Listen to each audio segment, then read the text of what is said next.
Hello everyone, welcome to Cybrosys Technologies. In today's video, we'll be discussing about how to manage the fixed assets in Odoo20. So let's dive into the accounting module. From here, first we have to move on to the configuration settings. Not to the settings, under the configuration menu, we can find the depreciation model. You can create the depreciation model and set the method, duration, the computation, and everything over here. Once it's done, you can move on to the configuration and choose charts of accounts.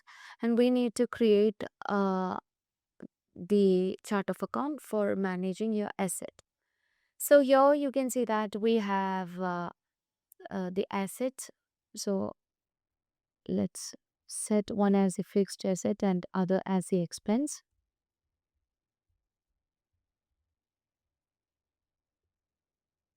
Yeah, let me save it. So as you just create the asset laptop over here, you can see that you will be getting, the type as fixed, you will be getting the fixed asset over here. You can just configure the depreciation method that you want to set, as well as the accumulated depreciation and the expense depreciation. So once it's done, you can save the changes that you have made over here. Now you need to consider a product. Let's say the product is laptop, and you can see that the price of the product is being given over here, and the price of the product can be visible over here. That's the cost of the product is visible over here, right? Once it's done, what you have to do is you can just move on to the purchasing of the bill. Okay, so let's move on to the purchase module to manage with the product. You can click on new in order to create a vendor bill. Let's say revamped is the vendor, and here in this case we are just going to purchase a product which is laptop. Now the acoustic block screen, let me discard this, and I would like to purchase a product laptop. So once it's 10, you can see that we just need to set the quantity. I would like to purchase 2 quantity over here, and we can just confirm the order. Once it's 10, you can see that we can find that we just need to receive the item, and upon receiving the item, you can just keep the item in your stock. So we can just move on to details over here, and we need to assign the serial number. So let me click on generate serial number, and let me click on validate, so that we'll be assigning the serial numbers over there. And let's click on validate in order to keep the item in our stock. So here we just need to perform next transfer, and let me click on validate, so that we'll be setting the product in our stock. Okay, so you can see that we have just done with it. Yeah, again, as we are just performing 3 step of incoming of the item, everything is being done over here. Okay, now we need to manage with the bill for this purchase order, and we just need to keep the item as our uh, fixed asset.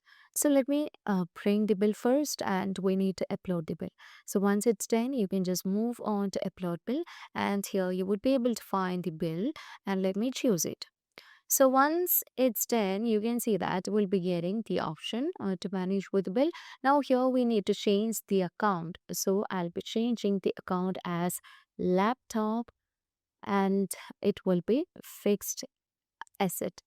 So here you can see that we have just done with it, and we can also just move on to the journal.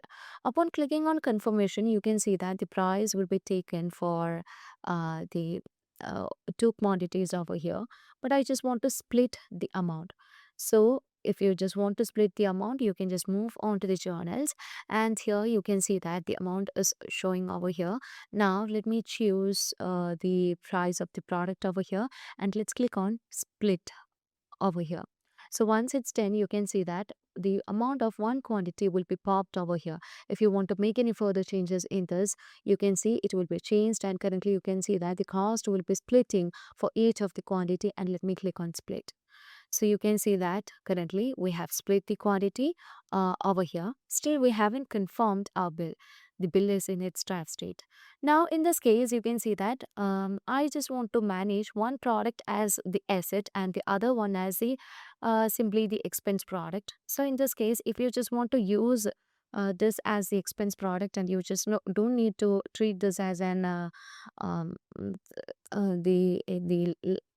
asset, you can just set the account over here, and you can see that we have split the products over here, and the amount is splitted, and that will be showing as separate products in the lines. So once it's done, you can click on confirm, and you can see that it will be posted. So in this case, we haven't set the bill date, and now we can set the bill date, and once it's done, you can just confirm your bill, and you can see that the remaining value of the last depreciation lines must be 0, and once everything is done, that will be set over here. So that's how we manage with the uh, managing of multiple fixed assets in Odoo 20. And that's all for today. If you find this video informative, please do like, share, and subscribe our channel. If you want Odoo customization, Odoo implementation, and Odoo tutorial videos, feel free to contact Cybrosys, and thank you for watching the video.